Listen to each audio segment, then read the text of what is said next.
এসব কি আয়ান? নিজের ভাইয়ের স্ত্রীকে বিয়ে করতে তোমার লজ্জা করলো না? হায় হায়, এ কি যুগ এলো গো! নিজের ভাবিকে বিয়ে করে নিয়ে চলে এসেছে। এই মেয়েটা আমার বড় ছেলের মাথা তো খেয়েই ছিল, এখন আমার ছোট ছেলেরটাকেও ছাড়লো না। আয়ান, এটা তুই কি করলি? এই ভগিনীর বাচ্চাটাকে বিয়ে করে আনলি? তুই জানিস না ওর সাথে আমার সম্পর্ক কি? কিভাবে করতে পারলি তুই এটা? আমাদের পরিবারের মান সম্মানের কথাটা একবারও ভাবলি না? আয়ান সবার কথা চুপচাপ শুনতে থাকে। ওর ঠোঁটে লেগে থাকে একটা ঠান্ডা হাসি। ওর পিছনে গুটিসুটি মেরে দাঁড়িয়ে থাকে ওর বড় ভাইয়ের ডিভোর্স দেওয়া বউ নদী, যাকে কিছু সময় আগে আয়ান বিয়ে করেছে। চৌধুরী বাড়ির ছোট ছেলে আয়ান, যে এতদিন ব্যবসার কাজে বিদেশে ছিল। বিদেশে পড়াশোনা শেষ করে নিজের দাদার ছোট ব্যবসাটাকে ও অনেক বড় করেছে। দীর্ঘ 14 বছর পরে আয়ান বাংলাদেশে ফিরে এসেছে। আয়ানের দেশে ফেরার এই 2 দিন হলো মাত্র। তার ভেতরে এত কিছু হয়ে গেছে। আয়ান সবাইকে উপেক্ষা করে নদীর হাত শক্ত করে ধরে ওকে নিয়ে উপরে যেতে চায়। তখনই দীপ্ত নদীর হাত চেপে ধরে আর বলে, এসব কোন ধরনের অসভ্যতা আয়ান? লাজ লজ্জার মাথা খেয়েছিস নাকি? নিজের বড় ভাইয়ের বউয়ের হাত ধরে নিয়ে যাচ্ছিস, তোর লজ্জা করছে না? আর তুই বেশরম মেয়ে একটা। দীপ্তর কথা শুনে নদী লজ্জায় কান্না করে দেয়। ও মাথাটা নিচু করে দাঁড়িয়ে থাকে। দীপ্তর আগে ওর দিকে এমনভাবে তাকায়, দেখে মনে হয় নদীকে খুন করে ফেলবে। নিজের শরীরের সর্বোচ্চ শক্তি দিয়ে নদীর হাত চেপে ধরে। নদীর ফর্সা হাত লাল হয়ে ওঠে মুহূর্তেই। নদী ব্যথায় হাত ছাড়ানোর জন্য মুচড়ামুচড়ি করতে থাকে। তোর শরীরে এত কারেন্ট? ডিভোর্স হলো 24 ঘন্টাও পার হয়নি, তার ভেতরে আমার ভাইকে ফুসলিয়ে বিয়ে করে নিয়েছিস। লজ্জা করলো না এটা করতে? রাস্তার মেয়ে একটা। আয়ান দীপ্ত নদীর যে হাত ধরেছিল সেটার দিকে রাগী চোখে তাকিয়ে শীতল কণ্ঠে দীপ্তকে বলে, হাতটা ছাড়ো। দীপ্ত ওর কথায় কোনো পাত্তাই দেয় না। আয়ান আবারও বলে, হাতটা ছাড়ো, না হলে আমি বাধ্য হব এমন কিছু করতে যাতে করে ভবিষ্যতে অন্য কিছু ধরার অবস্থায় না থাকো। কি করবি তুই? হ্যাঁ, পরিবারের মান সম্মান খুইয়ে একে বিয়ে করেছিস, এখন আবার আমাকে হুমকি দিচ্ছিস? এই রাস্তার মেয়েটার জন্য তুই আমাকে হুমকি দিচ্ছিস? আয়ান কোনো কথা না বলে দীপ্তর হাত থেকে নদীর হাত এক টানে ছাড়িয়ে নেয়। নদীর হাত লাল হয়ে যায় একদম। নদীর হাতের দিকে তাকিয়ে আয়নের রাগ আরো বেড়ে যায়। ও নদীকে বলে, ব্যথা করছে অনেক, তাই না? একদম লাল হয়ে গেছে তো। নদী কিছু বলার আগে আয়নের মা বলে, এসব সামান্য আঘাতে ওর কিছু হয় না। তো দেখছি দরদ একদম উতলে উঠছে এই রাস্তার মেয়েটার জন্য। আয়ান ঘুরে গিয়ে দীপ্তর মুখে একটা ঘুষি মারে। দীপ্তর ছোট কেটে রক্ত বেরিয়ে আসে। দীপ্ত তীব্র ক্ষোভে কিছু বলবে, তার আগে আয়ান দীপ্তর পেট বরাবর একটা লাথি মারে। দীপ্ত ছিটকে গিয়ে কিছুটা দূরে পড়ে। ওর মা গিয়ে ওর পাশে বসে বিলাপ করতে করতে বলে, হায় হায়, এ কি কালসাপ ঢুকলো আমার সংসারে! ভাইয়েতে ভাইয়েতে ঝামেলা বাঁধিয়ে দিল। তুই রাস্তার মেয়েটার জন্য আমাকে মারলি, নিজের বড় ভাইকে মারলি। হ্যাঁ, মারলাম। ওকে স্পর্শ করার কোনো অধিকার তোমার নেই। বেশ তো সাধু সাচ্ছিস, নিজের বড় ভাইয়ের বউকে বিয়ে করতে লজ্জা লাগলো না তোর? হ্যাঁ, লাগলো না। আর একটা কথা তুমি হয়তো ভুলে গেছো, ও তোমার বউ ছিল, এখন আর নেই। 2 ঘন্টা আগে তোমাদের ডিভোর্স হয়ে গেছে। ডিভোর্স হয়েছে বলেই কি বিয়ে করতে হবে? এই রাস্তার মেয়েটার মধ্যে এমন কি দেখলি যে সদ্য ডিভোর্স হওয়া একে বিয়ে করে নিলি? Mind your language mister Dipto Chowdhury. তুমি বারবার যাকে রাস্তার মেয়ে বলে অপমান করছো সে আমার বউ, মিসেস আয়ান চৌধুরী। আর আমি বেঁচে থাকতে কোনো অবস্থাতেই আমার বউয়ের অপমান সহ্য করব না। মা দেখলে, তোমার ছোট ছেলের অবস্থা দেখলে? দেখছি, সব দেখছি। এই কালসাপটা আমার ছেলেটার মাথা খেয়েছে। মা, আমার কথাটা হয়তো তুমি শুনতে পাওনি, আর শুনতে পেলেও বুঝতে পারোনি। আমি বলেছি আমার বউয়ের অপমান আমি সহ্য করব না। নেক্সট টাইম ওর নামে কেউ ফালতু কথা বললে তার ফল ভালো হবে না। আর ভাইয়া, ও এখন আর তোমার বউ নেই, আমার বউ, তোমার ছোট ভাইয়ের বউ। সেই কথাটা মাথায় রেখে চলবে। নেক্সট টাইম ওকে ছোঁয়ার চেষ্টা করলে তোমার হাত ভেঙে গুড়িয়ে দেব। আয়ান সবাইকে উপেক্ষা করে নদীর হাত ধরে টেনে নিয়ে নিজের রুমে চলে যায়। ওর মা আর ভাই ওর দিকে তাকিয়ে রাগে ফুঁসতে থাকে। আয়ান নদীকে এনে নিজের খাটের ওপরে বসায়। তারপর টেবিলের ওপর থেকে একটা মেডিসিনের বক্স এনে তার ভেতর থেকে একটা ব্যথার স্প্রে বের করে নদীর হাতে স্প্রে করে দেয়। আপনি অনেক ব্যথা পেয়েছেন তাই না? আমার থেকে আমার পরিবারকে, আমার ভাইকে আপনি এখন ভালো করে চেনেন। ও এখন আর মানুষ নেই, একটা অমানুষে রূপান্তরিত হয়েছে। ওর জন্য এটা নর্মাল বিষয়। আপনি যদি মরেও যান তাতেও ওর কিছু যায় আসবে না, তাই ওর ব্যবহারে কষ্ট পাবেন না।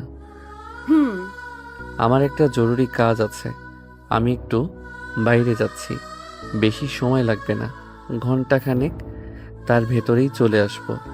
আপনি রুমের দরজা ভিতর থেকে আটকে রাখুন, আমি বাইরে থেকে লক করে দিয়ে যাচ্ছি। আর হ্যাঁ, আমি ছাড়া আর কেউ দরজা খুলতে বললে খুলবেন না। ওদের রাগ এখন সব আপনার উপরে। আপনাকে একা পেলে কি করবে? আমি যত দ্রুত সম্ভব চলে আসব। আচ্ছা ঠিক আছে। আয়ান নদীকে রেখে বাহিরে যায়। যাওয়ার সময় রুমের দরজা বাহিরে থেকে লক করে দিয়ে যায়। নদীও ভিতর থেকে সিটকিনি আটকে দেয়। আয়ান নিচে এসে দেখে ওর মা আর ভাই সোফে বসা। ওর মা আর ভাইয়ের ছোটি বরফ লাগিয়ে দিচ্ছে। আয়ান ওদের ইগনোর করে চলে গিয়েও আবার ফিরে আসে। তারপর ওর মা আর ভাইয়ের উদ্দেশ্যে বলে, আমি একটু বাইরে যাচ্ছি, নদী রুমে, ওকে কেউ ডিস্টার্ব করবে না। আমাদের খেয়ে বসে কাজ নেই নাকি যে ওকে ডিস্টার্ব করব? না করলেই ভালো। আমি ফিরে এসে যদি জানতে পারি ওর রুমের সামনে গিয়ে দরজা ধাক্কিয়েছ বা ওকে আজে বাজে কিছু বলেছ, তাহলে আমার চেয়ে খারাপ আর কেউ হবে না। কথাটা বলে আয়ান বাহিরে চলে যায়। দীপ্তর আগে সোফা একটা ঘুষি মারে। নদী রুমের মাঝে কিছু সময় পায়চারি করতে করতে আয়নার সামনে গিয়ে দাঁড়ায়। আয়নায় নিজেকে দেখতে দেখতে হঠাৎই তার চোখ বেয়ে পানি গড়িয়ে পড়ে। ও নিজেকে নিজেই বলে, বাহ, নিয়তির কি খেলা! সব সময় আগেও আমি এই বাড়ির বউ ছিলাম, এখনো এই বাড়ির বউ আছি, শুধু এখন পরিচয়টা ভিন্ন। তখন ছিলাম বাড়ির বড় বউ, আর এখন ছোট বউ। নদী কিছু সময় আগের ঘটনা চিন্তা করতে থাকে, যার জন্য আজকে ওর এমন পরিণতি। অতীত। আর মেরো না প্লিজ, আমার অনেক কষ্ট হচ্ছে, এবারের মতো মাফ করে দাও, আর এমন ভুল হবে না। রাস্তার মেয়ে একটা, তোকে বিয়ে করে আমার জীবনটা শেষ হয়ে গেছে, এই তুই বলতে পারিস না? আল্লাহ তোর মৃত্যু দেয় না কেন? তাহলে তো অন্তত আমি মুক্তি পেতাম। অনাথের বাচ্চা, মর তুই। কথাটা বলেই দীপ্ত নদীকে নিজের বেল্ট দিয়ে অমানুষ্যের মতো মারতে থাকে। আর নদী ব্যথায় আর্তনাদ করতে থাকে আর কান্না করতে থাকে। কিন্তু নদীর সে আর্তনাদ, কষ্ট, চোখের পানিতে দীপ্তর মন গলে না। ও টানা 2 ঘন্টা নদীকে মারতে থাকে। ওর মা বাবা সবাই নদীর চিৎকার শুনলেও কেউ আটকাতে আসে না। দীপ্তর মা আরো খুশি হয়। আয়ান তখন বাড়িতে ছিল না। ও আল্লাহ, তুমি কি দেখতে পাও না আমাকে কতটা কষ্ট দিচ্ছে এরা? হয় আমাকে বাঁচাও, না হয় মৃত্যু দাও মালিক। এই যন্ত্রণা যে আমি আর সহ্য করতে পারছি না, মৃত্যু দাও আমাকে। টানা 2 ঘন্টা মেরেও দীপ্ত ক্লান্ত হয় না। ওর কাছে নদীর কষ্টগুলো খুবই ভালো লাগে। ব্যথায় নদীর করা চিৎকারগুলো ও উপভোগ করতে থাকে। ওর জন্য এসব আনন্দের হয়ে দাঁড়ায়। নদী দীপ্তকে এভাবে খুশি হতে দেখে আরো বেশি কষ্ট পায়। আয়ান নিজের বন্ধুদের সাথে দেখা করার জন্য বাহিরে গিয়েছিল। বাসায় ফিরে দীপ্ত রুম থেকে নদীর আর্তনাদ শুনে ও সোজা দীপ্ত রুমের সামনে যায়। ভাইয়া, দরজা খোলো। কি হয়েছে ভাবির? ওকে এভাবে মারছো কেন? আয়ান, তুই মাত্র বাইরে থেকে এলি, যা গিয়ে ফ্রেশ হয়ে নে। এসবে তোর নাক গলাতে হবে না। ভাইয়া, এভাবে ভাবিকে মারছে কেন? ওসব কিছু না, ওকে একটু শিক্ষা দিচ্ছে। মানে একটা মানুষকে এভাবে মেরে কে শিক্ষা দেয়? একটা পশুকেও তো মানুষ এভাবে আঘাত করে না। মা, আমি ভালোভাবে বলছি, তোমার ছেলেকে দরজা খুলতে বলো, না হলে কিন্তু আমি পুলিশ ডেকে এনে দরজা ভাঙাবো। তারপর তারা দেখবে কিসের শিক্ষা দিচ্ছে ও। আয়নের কথাই ওর মা ভয় পেয়ে যায়, কারণ উনি জানেন আয়নের মাথা বিগড়ে গেলে ও সত্যি সত্যি পুলিশ ডাকবে। তাই উনি দীপ্তকে দরজা খুলে দিতে বলেন। দীপ্ত মায়ের কথা মতো দরজা খুলে দেয়। দরজা খুলতেই আয়ান দেখে নদী ফ্লোরে পড়ে আছে। ওর ঘন লম্বা চুলগুলো এলোমেলো হয়ে আছে। দুই হাতের কামিজের হাতার নিচে কনুইয়ের নিচ থেকে হাতের আঙুলের শেষ পর্যন্ত আঘাতের চিহ্ন। সব জায়গায় রক্ত জমে কালো হয়ে গেছে। দীপ্তর তখনও রাগ কমেনি। মনে হচ্ছিল নদীকে এতটুকু মেরে ওর শান্তি হয়নি। ও রাগে ফুঁসতে ফুঁসতে আবারও নদীর দিকে এগোতে গেলে আয়ান সামনে এসে দাঁড়ায়। ভাবিকে এভাবে মেরেছ কেন? ভুল করেছে তাই শাস্তি দিয়েছি, যাতে করে ভবিষ্যতে আর ভুল না করে। কি ভুল করেছে? তরকারি রান্না করেছে, লবণ দেয়নি। ওর নাকি মনে ছিল না রান্নার সময় মন কোন নাগরের কাছে যায় ওর। আর যাতে মন কোথাও না যায় সে ব্যবস্থা করছি। তুই তো রুমে যা। এই সামান্য কারণে তুমি ভাবিকে এমন অমানুষের মতো মারলে? ভুল তো মানুষ মাত্রই হয়। এইটুকু কারণের জন্য এতটা পাষাণ হলে কিভাবে তুমি? তোর এসব নিয়ে ভাবতে হবে না, তুই তোর রুমে যা। ওর এসবে অভ্যেস আছে, ওর কিছু হয় না। আয়ান এবার প্রচুর রেগে যায়। ও রেগে নদীর দিকে তাকিয়ে বলে, অভ্যাস আছে মানে কি? ভাইয়া তোমাকে প্রায়ই এমন মারে? কি হলো বলো? নদী মুখে কিছু বলে না, শুধু মাথা নাড়িয়ে হ্যাঁ বোঝায়। আয়ান রাগে দীপ্তর দিকে তাকিয়ে বলে, ভাইয়া আমি জানতাম আমার ভাই একজন ভালো মানুষ, কিন্তু দিনে দিনে তুমি যে একটা পশুতে পরিণত হয়েছ সেটা আমার জানা ছিল না। তুই কিন্তু একটু বেশিই বলছিস। ও তোর বড় ভাই, আর এই মেয়ের দোষ ও মার খায়। মা তুমি এটা বলছো? একটা মেয়ে হয়ে এসব কিভাবে বলো তুমি?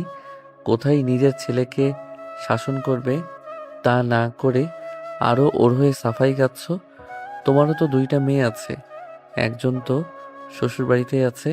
একটু চিন্তা করো তো, ওর বর যদি ওর সাথে এমন করতো, সামান্য লবণ কম হওয়ায় যদি তোমার মেয়েকে এমন কয়েক ঘন্টা অমানুষের মতো মারতো, তখন কেমন লাগতো তোমার? এই শোন, আমার মেয়েদের সাথে ওর তুলনা দিবি না একদম। আমার মেয়েদের জন্য আমরা এখনো জীবিত আছি। ওকে কেউ ছোঁয়ার আগে এটা ভাববে যে ওর পরিবার মেনে নেবে না, কিন্তু এই মেয়ের কে আছে? ওর তো কেউ নেই। অনাথ আশ্রমে বড় হয়েছে। না আছে বাপ মা পরিচয়, না আছে বংশ পরিচয়। কার না কার না যায় সন্তান কে জানে। ব্যাস, অনেক হয়েছে। তোমাকে বোঝাতে চাওয়াটাই ভুল হয়েছে আমার। ওর বাবা মা নেই, তার জন্য ওকে এভাবে মারা যায়, তাই তো?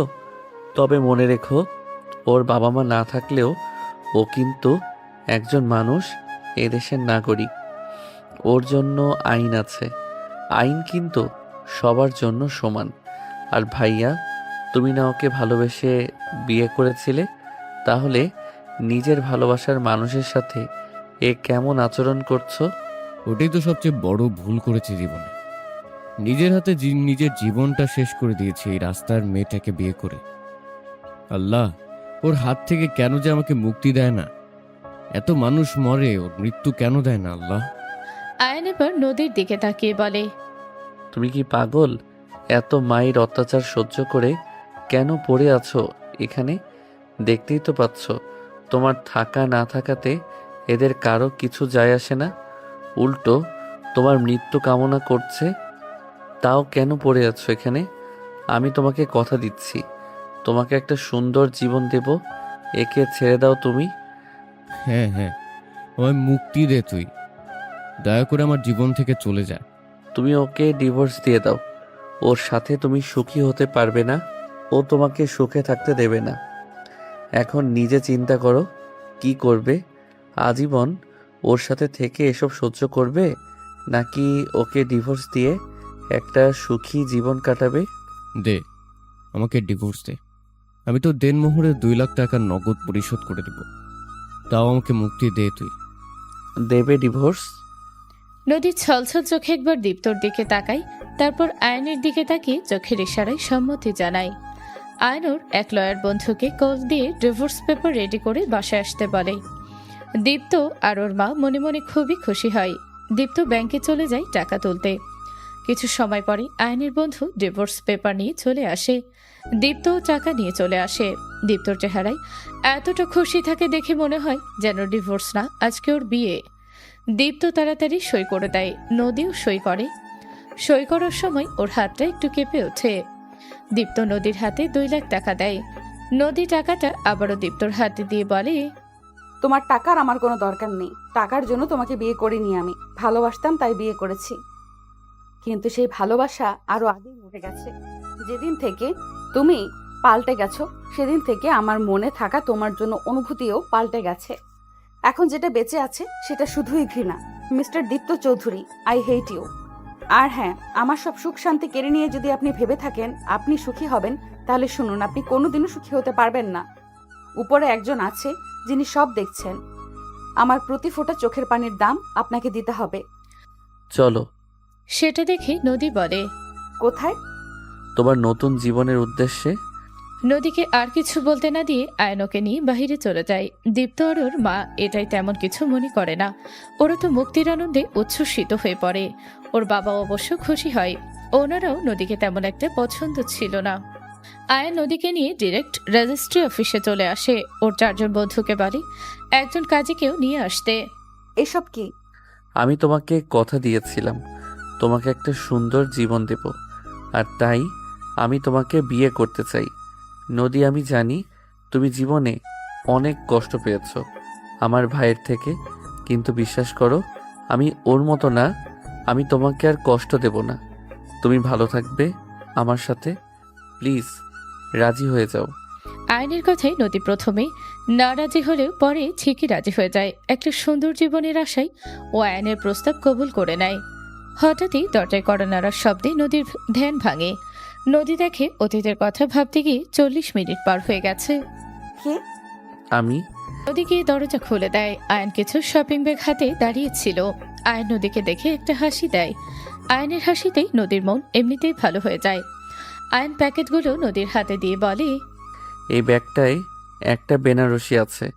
আজকে যেহেতু হুট করে বিয়েটা হয়েছে তাই আগে থেকে তো কিছু কেনার সময় পাইনি, এই জন্য এখন নিয়ে আসলাম। এটা পরে আসো। আর এই 3টায় কয়েকটা 3 পিস আছে। এখন থেকে এসব শাড়ি পরে থাকতে হবে না। কালকে তোমাকে নিয়ে মার্কেটে যাব, আর যা যা লাগে নিয়ে আসবো। কিন্তু মা তো 3 পিস পরা পছন্দ করে না। আমার বউ যাতে কমফোর্টেবল থাকবে তাই পরবে। কে পছন্দ করলো না করলো এতে আমার কিচ্ছু যায় আসে না। নদীর মনে পড়ে যায় ওর আর দীপ্তর বিয়ের রাতের কথা, যখন দীপ্তর মা ওকে কিছু সুতি শাড়ি দিয়ে গিয়ে বলেছিল, এখন থেকে এসব 3 পিস পরা চলবে না। আমি এসব পছন্দ করি না। আমার বাড়ির বউ সবসময় সুতি শাড়ি পরতে হবে। ওর মা চলে গেলে নদী দীপ্তকে বলে, দীপ্ত, আমি তো শাড়ি পরতে পারি না। আর তাছাড়া ছোট থেকে আমি 3 পিস পরেছি। এই গরমে শাড়ি পরে কিভাবে কি করব? তুমি একটু তোমার মাকে বোঝাও না। না পড়তে পারলে একটু ম্যানেজ করে নাও প্লিজ। ইউটিউবে টিউটোরিয়াল দেখে শিখে নাও। মাকে না বলা মানে বাড়িতে তুলকালাম সৃষ্টি করা। তুমি একটু মায়ের কথা মতো চলো, মাকে মানিয়ে চলো। তখন দীপ্তকে ভালোবাসে নদী নিজের কমফোর্ট নেই ছেড়ে দিয়েছিল। আস্তে আস্তে নিজের পছন্দ অপছন্দ সব বদলে ফেলেছিল। কিন্তু তবু আজর এই পরিণতি। কি ভাবছো? না কিছু না। যাও চেঞ্জ করে আসো। যাচ্ছি। নদীর শাড়ির ব্যাগ হাতে নিয়ে অশ্বমে যায়। সেখান থেকে নিজের পরনে সুতির শাড়ি পাল্টে আয়নের আনা খয়েরি বেনারসি শাড়ি পরে নেয়। নিজের চোখে মুখে একটু পানির সিটা দিয়ে ফ্রেশ হয়ে নেয়। নদী অশ্বম থেকে বাহিরে আসতেই আয়নোর দিকে মুগ্ধ চোখে তাকিয়ে থাকে। নদীর গায়ের সাথে শাড়ির রং মিশে ওকে অপূর্ব সুন্দর লাগছিল দেখতে। নদী দেখতে একদম একটা পুতুলের মতো। ওর গায়ের রং উজ্জ্বল ফর্সা, সেই গায়ে খয়েরি রঙের বেনারসিতে আর ফুটে উঠেছে। নদী আয়নের দিকে তাকিয়ে বলে, আমার গায়ের এই দামি বেনারসি মানাচ্ছে না, তাই না? তবে তোমাকে ধন্যবাদ আমাকে এটা পরতে দেওয়ার জন্য। আমার খুব শখ ছিল আমি আমার বিয়েতে খয়েরি রঙের বেনারসি পরবো, বউ সাজবো, কিন্তু সেটা আগের বার পূরণ হয়নি। দ্বিতীয়বার হলেও আমার শখটা তো পূরণ হলো তোমার জন্য। আমি জানি তোমার বউ সাজার স্বপ্ন ছিল, কিন্তু আগের বার তুমি আমার ভাইকে যখন বিয়ে করেছিলে ও বেকার ছিল, তার উপর সবার অমতে বিয়ে, তাই আর সেই স্বপ্ন পূরণ হয়নি। আর একটা কথা বলি, বলো। তোমাকে এই বেনারসিতে অপূর্ব সুন্দর লাগছে। আয়নের কথায় নদীর সামান্য লজ্জা পায় ও মাথাটা নিচু করে মনে মনে ভাবে। আমার এই শখের কথা আরিয়ান কিভাবে জানলো? তাহলে কি দীপ্ত ওকে বলেছিল কখনো? অথচ নিজে আমার এই ছোট্ট শখটা পূরণ করেনি। এদিকে এসো। আয়নের কথায় নদীর ধ্যান ভাঙে ও আয়নের সামনে গিয়ে দাঁড়ায়। আয়নের হাতে একটা গহনার বাক্স ধরিয়ে দেয়। নদীকে সেটা খুলে দেখতে বলে। নদী বক্স খুলে দেখে ভেতরে একটা ডায়মন্ডের নেকলেস। সিম্পল ডিজাইনের খুবই সুন্দর একটা নেকলেস, সাথে একজোড়া ডায়মন্ডের দুল আর একটা আংটি। নদী এসব দেখে চমকে যায়। দীপ্ত টাকা হওয়ার পরেও কখনো ওকে এত দামি কিছু কিনে দেয়নি। ওর প্রয়োজনীয় জিনিসই ঠিকমতো কিনে দিত না, সেখানে ডায়মন্ড তো স্বপ্ন।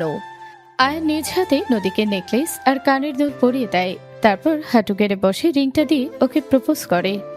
নদী, আমাদের বিয়েটা খুবই তাড়াহুড়োতে হয়েছে। আমি জানি তুমি জীবনে একবার ভুল করেছো, মানুষ চিনতে ভুল করেছো, কিন্তু আশা করছি এইবার আর সেই ভুল হবে না। আমাকে কি তোমার জীবনটাকে সুন্দর করে গুছিয়ে তোলার একটা সুযোগ দেবে? আমি কথা দিচ্ছি তোমাকে আর কোনো কষ্ট পেতে দেব না। আমি বলছি না আমাকে স্বামীর অধিকার দাও, কারণ আমি জানি সেটা এখন তোমার পক্ষে সম্ভব না, কিন্তু অন্তত চেষ্টা করো আমাকে স্বামী হিসেবে মানিয়ে নিতে। সেই চেষ্টাটা কি করবে? আয়নের কথা শুনে নদীর চোখে পানি চলে আসে। ওর কাছে মনে হয় ও খুব মূল্যবান, অনেক মূল্যবান। এমনভাবে ওকে প্রপোজ করতে পারে নদীর ধারণাই ছিল না। ও আয়নের দিকে নিজের বাম হাত এগিয়ে দেয়। আয়নুর আঙ্গুলে আংটিটা পরিয়ে দেয়। তারপর উঠে দাঁড়িয়ে নদী কিছু বুঝে ওঠার আগে নদীর কপালে একটা আলতো চুমু দেয়। নদী চোখটা বন্ধ করে নেয় আবেশে। এক অন্যরকম শিহরণ বয়ে যায় ওর শরীরে। ও চোখ মেলতেই দেখে আয়নুর দিকে মুগ্ধ চোখে তাকিয়ে আছে। আয়ন নিজের পকেট থেকে দুইটা চিকন সোনার চুড়ি বের করে। তারপর নদীর হাতে থাকে সিটি গোল্ডের চুড়ি খুলে নিজের আনা সোনার চুড়ি দুইটা পরিয়ে দেয়। ও নদীর দুই হাত উঁচু করে হাতের পাতায় চুমু খায়। নদী শুধু অপলক দৃষ্টিতে ওর দিকে তাকিয়ে থাকে। আয়ন আবারও নিজের পকেট থেকে একটা ছোট্ট বক্স বের করে, যার ভেতরে একটা ডায়মন্ডের নোজপিন ছিল। ওটা খুলে এটা পড়ো। তুমি বিবাহিত ঠিকই, তবে আমার বউ আর আমার বউয়ের শরীরে অতীতের কোনো স্মৃতি থাকুক আমি সেটা চাই না। নদী আয়নের কথা মতো নোজপিন পাল্টে নেয়। নোজপিনটা আমাকে দাও, ওটা যার জিনিস তাকে ফেরত দিয়ে দেব। তার দরকার নেই। কেন? আয়ন মনে মনে ভাবে নদী এখনো দীপ্তকে মনে মনে ভালোবাসে, আর তাই ওর দেওয়া নোজপিন স্মৃতি হিসেবে নিজের কাছে রাখতে চায়। নদী কিছু বলবে তার আগেই আয়ন আবারও বলে, আচ্ছা সমস্যা নেই, তুমি যদি এটা নিজের কাছে রাখতে চাও তো রাখো। নদী আয়নকে অবাক করে দিয়ে নোজপিনটা ডাস্টবিনে ফেলে দেয়। তারপর বলে, নিজের কালো অতীত বয়ে বেড়ানোর কোনো মানেই হয় না। এটা ফেরত দেওয়ার কোনো দরকার নেই, কারণ এটা 20 টাকা দামের একটা ওয়ান টাইম নোজপিন। আমাদের বিয়েটা হুট করে হয়েছিল, তখন ওর কাছে নোজপিন দেওয়ার টাকা ছিল না, তাই এটা কিনে দিয়েছিল। পরে আর সোনার নোজপিন কেনা হয়নি। নদীর কথায় আয়নের ভুল ভাঙে ও মনে মনে বেশ খুশি হয় নদীর কথায়। আয়ন নদীর হাত ধরে ওকে নিয়ে ব্যালকনিতে যায়। সেখানে একটা দোলনা রাখা, দোলনায় দুইজন মানুষ বসার মতো ভালোই স্পেস আছে। আয়ন নদীকে নিয়ে দোলনায় বসে। সেখানে বসে থাকে চুপচাপ, কোনো শব্দ করে না। একটু পরে নদীকে নিয়ে রুমে চলে যায়। অনেক রাত হয়েছে, ঘুমিয়ে পড়ো। কোথায় শোবো? খাটে ছাড়া আর কোথায় শোবে? আয়নের সাথে এক বিছানায় শুতে নদী একটু আনকমফোর্টেবল ফিল করে। বিছানার এক পাশে নদী গিয়ে গুটিসুটি মেরে শুয়ে পড়ে। আয়নের বিপরীত পাশে গিয়ে শুয়ে পড়ে। নদী এক ধ্যানে অনেক সময় দেওয়ালের দিকে তাকিয়ে থাকে। চোখ বন্ধ করতেই আয়নকে পিছন থেকে জড়িয়ে ধরে।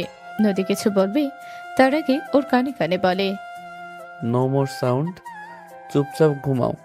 আমি তোমাকে টাইম দিচ্ছি আমাকে পুরোপুরিভাবে মেনে নিতে, কিন্তু একজন বিবাহিত পুরুষকে তার ওয়াইফকে না জড়িয়ে ধরে ঘুমাতে বলবে না। এটা স্বামীগত অধিকার, এখানে একদম হস্তক্ষেপ করবে না বলে দিলাম। নদী আর কিছু না বলে ঘুমিয়ে পড়ে। আয়ন নদীকে শক্ত করে জড়িয়ে ধরে ঘুমিয়ে পড়ে।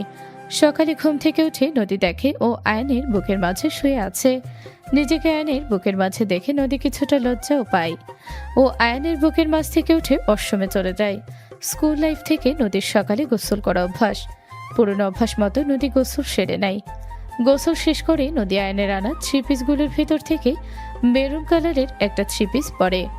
ও নিচে যায় আয়ান আর ওর জন্য চায়ের নাস্তা বানাতে। ড্রয়িং রুমে নদীর শাশুড়ি আর দীপ্ত বসেছিল। নদীকে ভেজা চুলে নিচে আসতে দেখে দীপ্ত রেগে যায়। ও রেগে নদীর সামনে এসে দাঁড়ায়। নদী দীপ্তকে দেখেও না দেখার ভান করেই পাশ কাটিয়ে চলে যেতে চায়।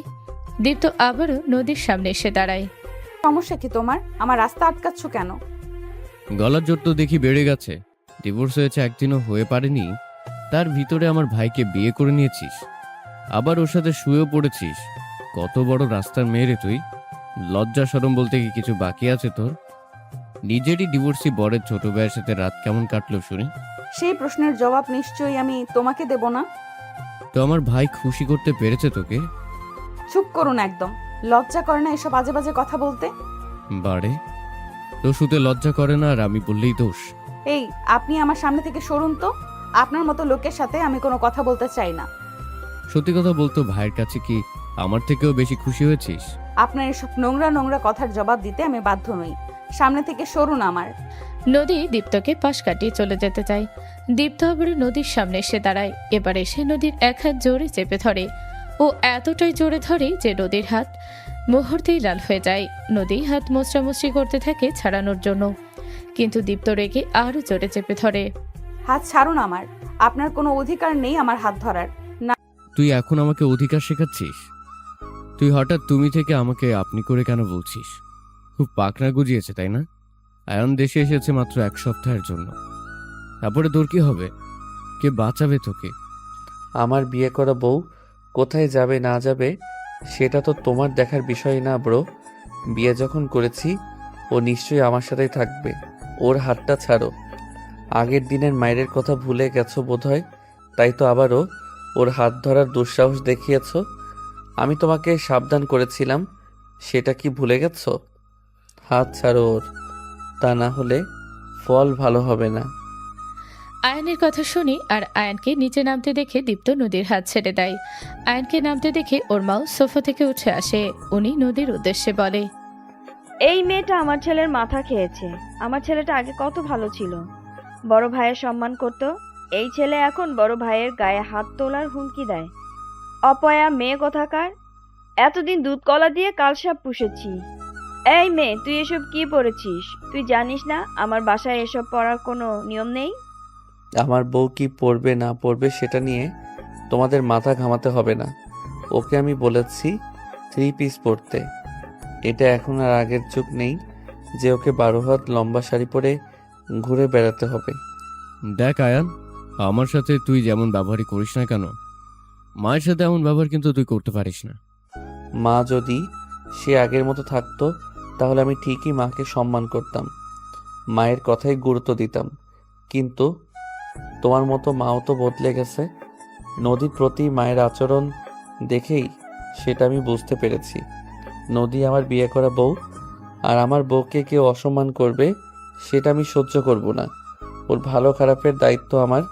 এই অসহ্য গরমের ভিতর ও 12 হাত শাড়ি পরে কষ্ট পাক সেটা তো আমি হতে দেব না। ও যেটাতে কমফোর্টেবল ফিল করে সেটাই পরবে। আমাদের বাড়িতে থেকে ও এসব পড়তে পারবে না। ওর যদি এসব পড়তে মন চায় তাহলে ও বাড়ি থেকে বেরিয়ে গিয়ে পড়ুক। আমার বউকে বাড়ি থেকে বের করে দেওয়ার তুমি কে? আয়ন, এবার একটু বেশি বেশি হয়ে যাচ্ছে না? মায়ের সাথে কেমন ব্যবহার করছিস তুই? ও প্লিজ, তুমি এখন আমাকে ব্যবহার শেখাতে এসো না। আগে নিজে শেখো কিভাবে একটা মেয়ের সাথে ব্যবহার করতে হয়। একটা মেয়ে যার দায়িত্ব নেবে বলে সারা জীবন খেয়াল রাখবে বলে তাকে নিজের সাথী করে নিয়ে এসেছিলে, অথচ পরবর্তীতে কি করেছো তাকে অমানুষের মতো মেরেছো। সেই তুমি এখন আমাকে ব্যবহার শেখাতে এসেছো। আর হ্যাঁ, তোমরা হয়তো ভুলে যাচ্ছ এই বাড়িটা আমার নামে। দাদা মারা যাওয়ার আগে এই বাড়ির অর্ধেকটা আমার নামে লিখে দিয়ে গিয়েছিল, তাই আমার অংশে কে থাকবে না থাকবে সেটার সিদ্ধান্ত আমি নিব। নদী আমার, বউ আমার, সাথে এই বাড়িতে থাকবে। ওর যা মনে চায় করবে, যা মনে চায় পড়বে, সেটা তোমাদের দেখার বিষয় না। তোমরা এতে নাকও গলাবে না, আর ওকে বাড়ি থেকে বের করার চিন্তাও মাথায় আনবে না। তাহলে ফল ভালো হবে না? আয়নের কথা শুনে কেউ আর কিছু বলার সাহস পায় না। আয়ান নদীকে নিয়ে কিচেনে চলে যায়। সেখানে গিয়ে নদীর জন্য আর নিজের জন্য একটা চুলায় চা বসায়। তারপর নদীকে বলে, বিদেশে থাকতে আমি নিজের রান্না সবসময় নিজেই করতাম। তোমার কিছু করতে হবে না। আজকে ব্রেকফাস্ট আমি বানাচ্ছি। না না, তার কোনো দরকার নেই। তুমি রুমে যাও, আমি ব্রেকফাস্ট বানিয়ে নিয়ে আসছি। শোনো, একদম একটা লক্ষ্মী মেয়ের মতো চুপ করে এখানে দাঁড়িয়ে থাকো। ব্রেকফাস্ট আজকে আমি বানাবো, তুমি শুধু দাঁড়িয়ে দাঁড়িয়ে দেখো, আর আমার কোনো হেল্প লাগলে আমি বলবো। আয়নও নদীর জন্য 4টা ব্রেড টোস্ট করে নেয় আর 2টা ডিম পোচ করে নেয়, সাথে 2 কাপ চা। ওরা নদীর প্লেট গুছিয়ে 2 হাতে 2টা প্লেট নিয়ে উপরে যায় আর নদীকে ওর পিছু পিছু আসতে বলে। আয়ন নদীর সামনে হাঁটছিল। ওরা দুজন উপরে উঠতে যাবে, তখনই ওর মা ওদের ডাক দেয়। নদী, আমাদের নাস্তা কোথায়? তোমাদের নাস্তা কোথায় সেটা নদী কিভাবে জানবে? নিজেদেরটা নিজেরা বানিয়ে নাও। সবার রান্না নদীই করে। তোমার বড় ছেলে বাসার কাজের লোকদের ছাড়িয়ে দিয়ে নিজের বউকে কাজের লোক বানিয়ে রেখেছিল এতদিন, কিন্তু আমি আমার বউকে রাজরানী করে রাখার কথা দিয়েছি। চাকরানী না, ও আজকে থেকে কোনো কাজ করবে না। তোমাদের কাজ যদি পারো তো নিজেরা করো, না হলে কাজের লোক রেখে নাও। আমার বউ কারো কাজের লোক না যে সবার ফাই ফরমাইশ খাটবে। আয়ান নদীকে নিয়ে উপরে চলে যায়। এদিকে দীপ্ত আর ওর মা রাগে ফুঁসতে থাকে। দেখেছো মা, এই মেয়ে একদিনে কেমন তোমার ছেলেকে বশ করে নিয়েছে। ওর কাছে এখন আমাদের কথাগুলো বিষের মতো লাগে। ওর একটা কিছু করতেই হবে। তুই চিন্তা করিস না, 2টা দিন যেতে দে, দেখবি আয়ান নিজেই ওকে বাড়ি থেকে বের করে দিবে। এই মেয়ের আসল রূপ দেখার পর আর সত্যিটা জানার পরে ওই ওকে ঘাড় ধাক্কা দিয়ে বের করে দিবে। এখন যা তো, মোড় থেকে গিয়ে নাস্তা নিয়ে আয়, খুব খিদে পেয়েছে। এর ব্যবস্থা পরে করা যাবে। মায়ের কথা মতো দীপ্ত মোড়ে গিয়ে নাস্তা নিয়ে আসে। দুপুরবেলায় আয়ান নদীকে রান্না করতে দেয় না, নিজেই ওরা নদীর জন্য বিরিয়ানি রান্না করে। ওর মা আর ভাই হোটেল থেকে খাবার নিয়ে এসে খায়। নদীর এসব দেখে খুব খারাপ লাগে। ও আয়ানকে বলে, আয়ান, কাজটা হয়তো ঠিক হচ্ছে না। মায়ের বয়স হয়েছে, এইসব বাইরের অস্বাস্থ্যকর খাবার খেলে মায়ের শরীর খারাপ করবে। তোমার ভাইয়ের জন্য না হোক, মায়ের রান্নাটা অন্তত আমাকে করতে দাও। আমার থেকে একদম বেশি বোঝো না। আমি যা করছি একদম ঠিক করছি। মা এতদিন তোমার সাথে যেটা করেছে একদম ঠিক করেনি। নিজের ছেলেকে শাসন না করে উল্টো তোমার দিকে উস্কে দিয়েছে। তুমি এত সহজে মাকে ক্ষমা করো না। সবে তো শুরু, কটা দিন যেতে দাও, দেখবে মা ঠিকই বুঝতে পারবে এতদিন কত বড় ভুল করেছে। এতদিন তোমার প্রতি সেই অন্যায় হয়েছে, তার কাছে এগুলো কিছুই না। রাতে আয়ান আর নদী যখন খেতে বসে তখন হঠাৎই কলিং বেলটা বেজে ওঠে। নদী খাবার হাতে উঠে গিয়ে দরজা খুলে দেয়। সামনে যা দেখতে পাই তা দেখে এক মুহূর্তের জন্য নদীর পায়ের তলা থেকে মাটি সরে যায়। ও 2 কদম পিছিয়ে আসে। নিজের চোখেও বিশ্বাস করতে পারে না। আয়ান ও নদীকে ওভাবে ওখানে দাঁড়িয়ে থাকতে দেখে উঠে আসে। সামনের দৃশ্য দেখে আয়ানও নিজের চোখে বিশ্বাস হয় না। তৃষা, তুই আর এসব কি? হ্যাঁ আমি। দেখ আয়ান, এত অবাক হওয়ার কিছু নেই। আমি আর দীপ্ত একে অপরকে ভালোবাসি। দীপ্তর যখন ডিভোর্স হয়ে গেছে তখন আমাদের বিয়েতে তো কোনো বারণ নেই, তাই না? তুই আমার ভাইকে ভালোবাসিস মানে কি? তুই সব কি বলছিস? ওর ডিভোর্স হয়েছে কালকে, আর একদিনেই তুই ওকে ভালোবেসে ফেললি? আজব, একদিনে কেন ভালোবাসতে যাব? আমাদের 2 বছরের সম্পর্ক, আমরা একে অপরকে 2 বছর ধরে ভালোবাসি। Are you out of your mind? তুই এসব কি বলছিস? তুই আমার ভাইকে ভালোবাসিস মানে কি? আমার ভাই 2 বছর আগে মেরিড ছিল, ইভেন গতকাল অবধিও মেরিড ছিল। তাহলে ওর সাথে কিভাবে তোর 2 বছরের সম্পর্ক হয়? এই শোন, এত কিছু জবাবদিহিতা আমরা তোকে করতে বাধ্য নই, বুঝলি? আমরা কবে কখন ভালোবেসেছি না বেসেছি তাতে তোর কি? আমরা একে অপরকে ভালোবাসতাম, এখন বিয়ে করেছি। আমি তোমার সাথে কথা বলছি না। আমি আমার বেস্ট ফ্রেন্ডের সাথে কথা বলছি।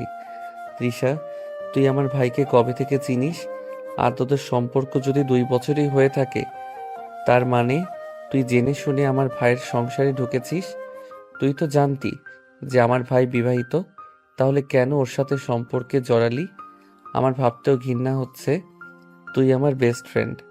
ও প্লিজ আয়ান, তুই অন্তত এসব ব্যাকডেটেড কথা বলিস না।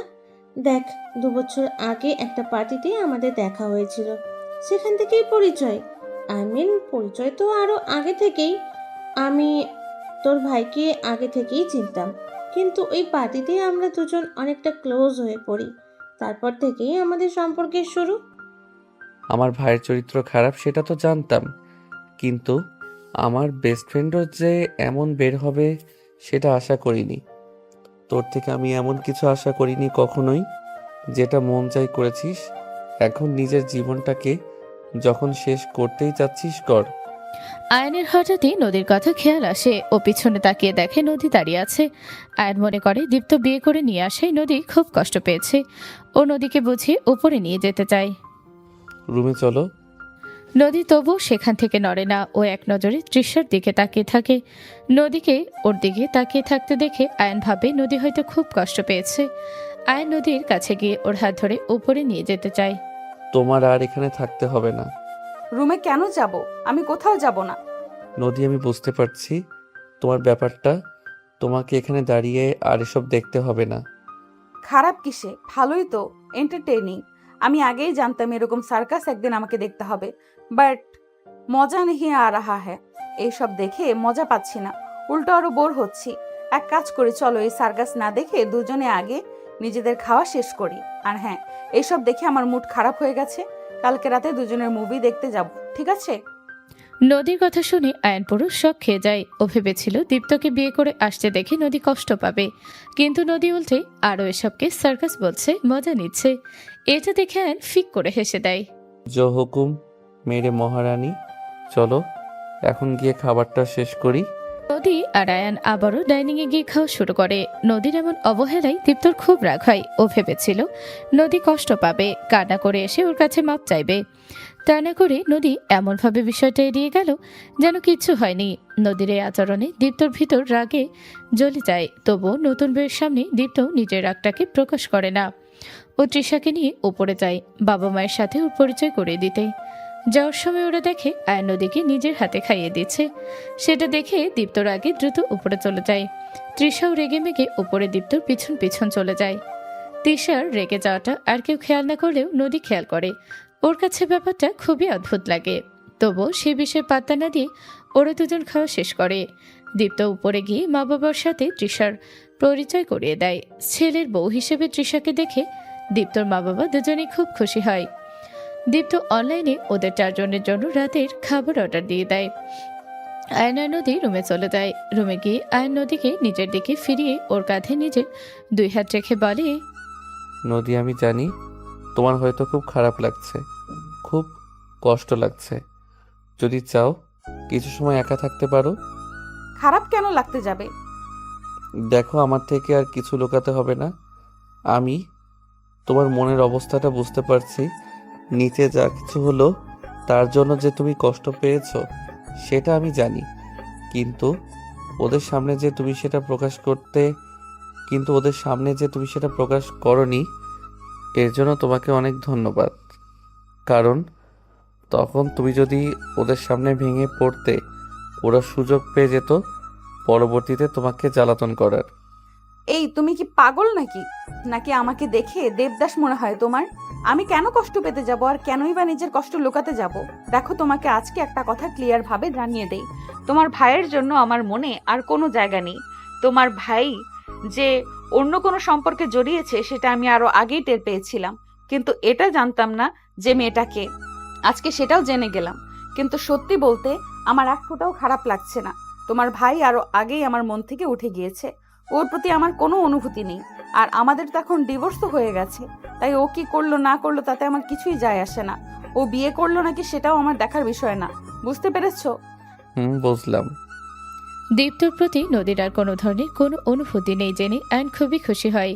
ও এতটাই খুশি হয় যে হুট করে নদীর গালে একটা চুমু বসিয়ে দেয়। আচমকা আয়নের এমন আচরণে নদী অবাক হয়ে যায়। ওর চোখ দুটো বড় বড় হয়ে যায়। ও অবাক চোখে আয়নের দিকে তাকায়। একটু আগে করা নিজের কাজের জন্য আয়ন খুবই লজ্জা পায়। ও অস্বস্তিকর পরিস্থিতির হাত থেকে বাঁচতে খাটে গিয়ে শুয়ে পড়ে। নদীও গিয়ে ওর বিপরীত পাশে শুয়ে পড়ে। আগের দিন রাতের মতো আজকেও আয়ন নদীকে পিছন থেকে জড়িয়ে ধরে। নিজেদের সম্পর্কটা স্বাভাবিক করার জন্য নদী আজকে আয়নের দিকে ফিরে আয়নকে নিজেও জড়িয়ে ধরে। নদীর এই আচরণে আয়ন খুবই খুশি হয়। ও বুঝতে পারে নদী আস্তে আস্তে ওকে মেনে নিচ্ছে। অল্প কিছু সময়ের মাঝেই নদী ঘুমিয়ে পড়ে। নদী ঘুমিয়ে গেছে বুঝতে পেরে আয়ন চোখ মেলে তাকায়। ও নদীর কপালে একটা কিস করে।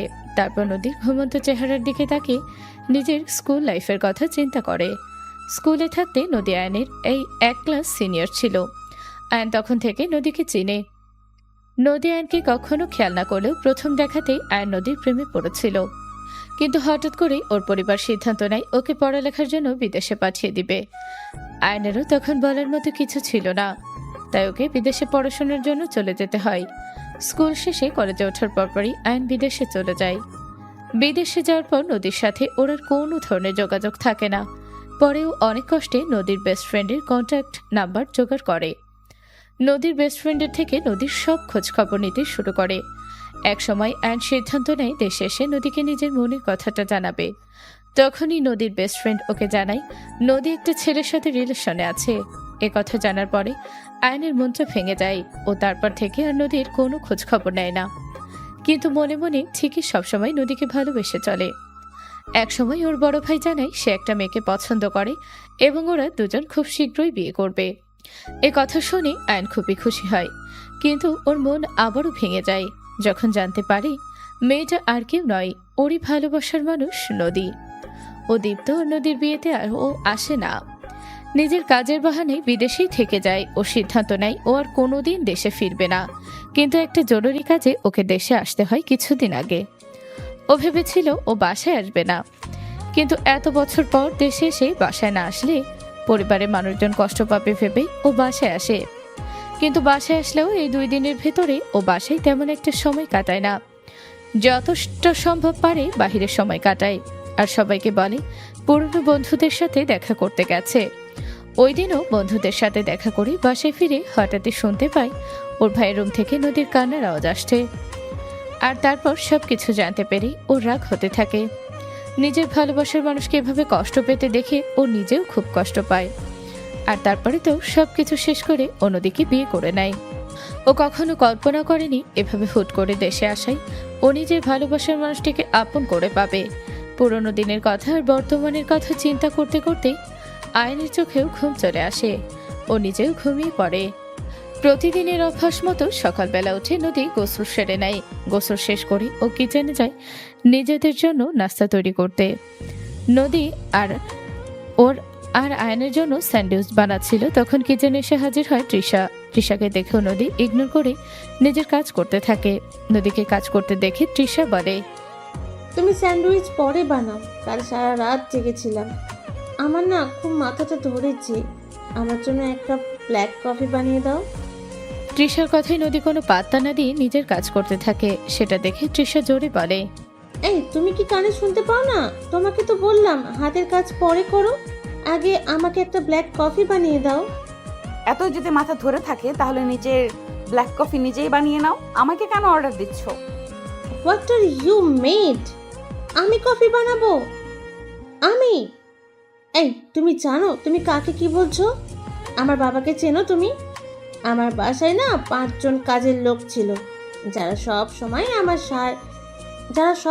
আমার 5 ফরমাস খাটতো। আমার পা থেকে জুতো খোলার জন্য না আলাদা লোক রাখা ছিল, আর সেই আমাকে তুমি বলছো কফি বানাতে? How funny! তাড়াতাড়ি করে আমার জন্য কফি বানিয়ে দাও। পারবো না। কি? কানে কম শোনো নাকি তুমি? নাকি বাংলা বুঝতে পারো না? সহজ বাংলায় বললাম, আমি তোমার জন্য কফি বানাতে পারবো না। যদি পারো নিজেরটা নিজে বানিয়ে খাও, তা না হলে যা মন চায় তাই করো। এই মেয়ে, তোমার সাহস তো কম না, আমাকে কাজ করতে বলো। আমাকে কি কাজের লোক পেয়েছো নাকি? এক্স্যাক্টলি, আমি এটাই বোঝাতে চেয়েছি এত সময় ধরে। আমি তোমার কাজের লোক নই যে তোমার অর্ডার ফলো করে চলবো। হতে পারো তুমি খুব বড় লোকের মেয়ে, তোমার বাসায় হয়তো অনেক কাজের লোকও ছিল, কিন্তু এখানে আমি তোমার কাজের লোক নই। যদি এতই বড়লোকের দেমাগ থাকে তাহলে নিজের বাবাকে বলো এখানেও তোমার জন্য কাজের লোক রেখে দিতে। এখন কানের কাছে এভাবে বক বক করে আমাকে ডিস্টার্ব করো না, আমাকে আমার কাজ করতে দাও। মুখে তো খুব বুলি ফুটেছে দেখছি, খুব চ্যাটাং চ্যাটাং করে কথা বলছিস। আমার বউ তোর কাছে কফি চেয়েছে, সেটা বানিয়ে দিলেই তো পারিস। তখন সেগুলো আমি নিজের ইচ্ছায় করতাম, নিজের দায়িত্ববোধ থেকে করতাম, বাধ্য হয়ে করতাম না। আর এখন এই কফি বানানোটা আপনার স্ত্রী আমাকে বাধ্য করেছে। বাট সরি, আমি এখন কারোর হুকুম মানতে বাধ্য নই। এক কাপ কফি তো বানাতে বলেছে, এতে এত নাটক করার কি আছে? আগেও তো ঘরে সব কাজ করতি, তাহলে তখন তো এত নাটক করতি না। আগের ব্যাপারে এখন আর এই ব্যাপারটা সম্পূর্ণ আলাদা। আগে আমি এই বাড়ির বউ ছিলাম, তাই কাজ করতাম। হ্যাঁ, এখনো এই বাড়ির বউ আছি আমি, কিন্তু জায়গাটা পরিবর্তন হয়েছে। আগে যে আমার স্বামী ছিল সে আমাকে কাজের লোকের মতো ট্রিট করত, তাই আমি ঘরের সব কাজ করতাম। কিন্তু এখন যে আমার স্বামী সে আমাকে মহারানীর মতো করে রাখে, তা আমি কেন করতে যাব কাজের লোকের মতো কাজ?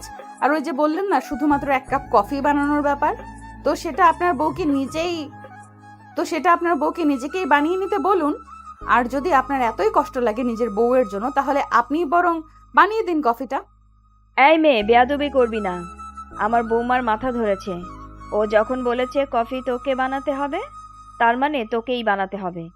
তুই তো এখন আমার ছোট ছেলের বউ, তাই না? তো আমি শাশুড়ি হয়ে তোকে আদেশ করছি, এখনই কফি বানিয়ে নিয়ে আয়। নদীর বাবা মা না থাকায় ও নিজের শাশুড়িকে নিজের মায়ের মতোই ভালোবাসে। ও সবসময় ওর শাশুড়িকে যথেষ্ট সম্মান করে। এর আগেও ওর শাশুড়ি ওকে জানোই তাই বলে অপমান করার পরেও তিনি মুখ ফুটে কিছু বলতে পারেনি। নদী তাই সামনে হাজির করেছে, তাই আজকে উনি মনে করেন ওনার আদেশ নদী পালন করবে। নদীও স্যান্ডউইচ বানানো শেষ করে কফির জন্য পানি বসায়। সেটা দেখে দীপ্ত, তৃষা আর ওর শাশুড়ি খুব খুশি হয়। ওদের চোখে মুখে বিজয়ের হাসি লেগে থাকে। নদী আর চোখে তৃষার দিকে একবার তাকায়, দেখে তৃষা ওর দিকে শয়তানি হাসি দিয়ে চেয়ে আছে, যেন ওকে বোঝাতে চাইছে ও জিতে গেছে। নদী সুন্দর মতো এক কাপ কফি বানায়। কফি মগ কিচেনে রেখে নদীর স্যান্ডউইচের প্লেট হাতে করে নিয়ে এসে ডাইনিংয়ে রাখে। তারপর গিয়ে কফির মগটা নিয়ে আসে। নদীকে কফির মগ হাতে করে আসতে দেখে তৃষা হাতে গিয়ে দেয়, কিন্তু নদী তৃষাকে উপেক্ষা করে কফির মগটা নিয়ে গিয়ে ডাইনিং টেবিলের একটা চেয়ারে বসে। তারপর আরাম করে বসে বসে কফিতে একটা চুমুক দেয়। তারপর নিজেই নিজেকে বলে, আরে বাহ নদী, তোর হাতে তো জাদু আছে, কফিটা তো সেই হয়েছে। নদীকে কফিটা নিজের জন্য বানাতে দেখে তৃষা খুব রেগে যায়। দীপ্ত আর ওর শাশুড়িও খুব রেগে যায়। তৃষা রেগে নদীর সামনে গিয়ে দাঁড়ায়, টেবিলের উপরে জোরে একটা চড় মেরে বলে, এই, তুমি আমার কফি কেন খাচ্ছ? তোমার কফি মানে কি? কফিটা কি তুমি বানিয়েছো নাকি? আমিই তো তোমাকে বললাম ওর জন্য কফি বানাতে, তাই তো তুমি কফি বানাবে। এখন ওকে না দিয়ে সেটা নিজে কেন খাচ্ছ? হ্যাঁ, আপনি আমাকে আদেশ করেছিলেন ওর জন্য কফি বানাতে, কিন্তু আমি কি একবারও বলেছি আমি ওর জন্য কফি বানাবো? মানে কি? মানে হচ্ছে এটাই যে আমি আপনার বউয়ের জন্য কফিটা বানাইনি, কফিটা আমি নিজের জন্যই বানিয়েছি। যদি আপনাদের এতই কফি খেতে মন চায় তো নিজেরা বানিয়ে খান না, আমাকে কেন ডিস্টার্ব করছেন? তুমি আমার জন্য কফি বানাবে না, তাই তো? ঠিক আছে, আমি যদি কফি না খাই তাহলে তোমাকেও এই কফি খেতে দেব না। তৃষা রেগে নদীর হাত থেকে কফির মগটা ছিনিয়ে নেয়, তারপর সেটা ফ্লোরে ছুঁড়ে মারে। নদী চেয়ার থেকে উঠে দাঁড়ায়, এক নজর নিচে ভাঙা কফির মগটার দিকে তাকিয়ে তৃষার দিকে ফিরে তৃষার গালে সজোরে একটা চড় বসায়। নদীর এমন কাণ্ডে সবাই হতভম্ব হয়ে পড়ে। দীপ্তর মা আর দীপ্ত একে অপরের মুখ চাওয়াচাই করতে থাকে। নদী আগে অনেক শান্ত স্বভাবের ছিল। ওদের সবার অপমান, অপদস্থ, মারধর সব চুপচাপ সহ্য করে নিত। সেই নদী আজকে তৃষাকে চড় মেরেছে, এটা যেন ওদের কারোরই বিশ্বাসই হতে চায় না। How dare you! তুমি আমাকে চড় মারলে? তুমি জানো এর ফল কি হতে পারে? তোমার মতো ভিখারির বাচ্চা এত সাহস পাও কোথা থেকে আমাকে চড় মারার? এই চরটা যদি তোমার মা বাবা তোমাকে ছোট থাকতে দিত না, তাহলে আজকে এই ধরনের অসভ্যতামি তুমি করতে পারতে না। তোমার সাহস হলো কি করে আমার হাত থেকে কফির মগ ছিনিয়ে নিয়ে সেটা ছুঁড়ে ফেলো? আমার বানানো কফি তোমাকে ফেলানোর অনুমতি কে দিয়েছে? নদীর ব্যবহারে সবাই অবাক হলেও দীপ্ত রেগে নদীর সামনে এসে দাঁড়ায়। তারপর নদীকে চড় মারার জন্য হাত উঁচু করে বলে, তোর সাহস খুব বেড়ে গেছে না? এত বড় স্পর্ধা, তুই আমার বউয়ের গায়ে হাত তুলিস? আজকে দেখ আমি তোকে কি করি। কথাটা বলে দীপ্ত নদীকে চড় মারতে নেয়। তখনই আয়ান এসে দীপ্তর হাত ধরে ফেলে আর বলে, তুমি আবারও আমার বউয়ের গায়ে হাত তোলার চেষ্টা করেছো? আগের দিনের ওয়ার্নিং কি ভুলে গেছো নাকি? তাহলে আবারও মনে করে নাও।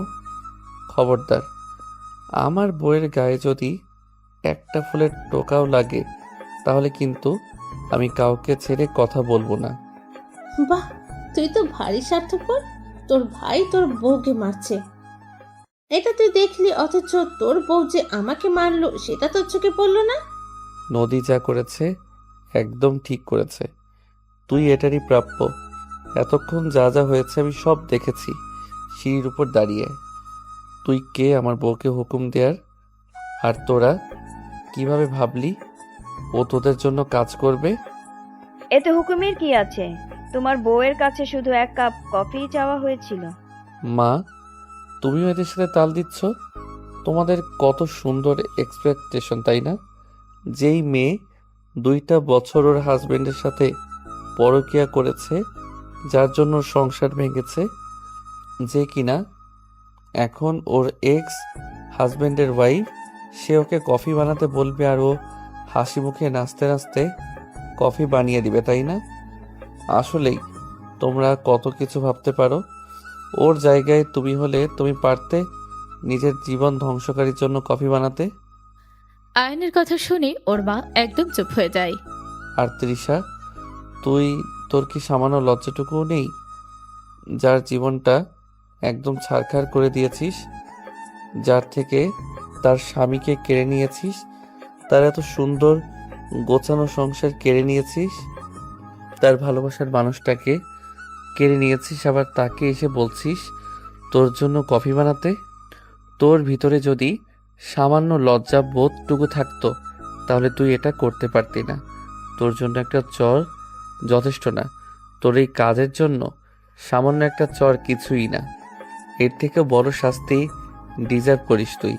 আর ভাইয়া, তুমি যে কিনা একসময় এর স্বামী ছিলে, ওর সাথে একটা কমিটমেন্টে থেকেও দিনের পর দিন ওকে ঠকিয়ে গেছো, ওর সাথে অন্যায় করেছো, অবিচার করেছো, যখন খুশি তখন ওকে অত্যাচার করেছো, আবার ওর সামনে নিজের পরকীয়া প্রেমিকাকে বিয়ে করে নিয়ে এসেছো। তারপরও তুমি চাও যে তোমার সব হুকুম ও পালন করবে? আল্লাহ যে আসলে তোমাদের কি দিয়ে তৈরি করেছে! না আছে লজ্জা, না আছে বিবেক। নদী, আমাদের নাস্তা তো রেডি, তাই না? আজকে আর এখানে বসে খাবো না, চলো রুমে নিয়ে চলো।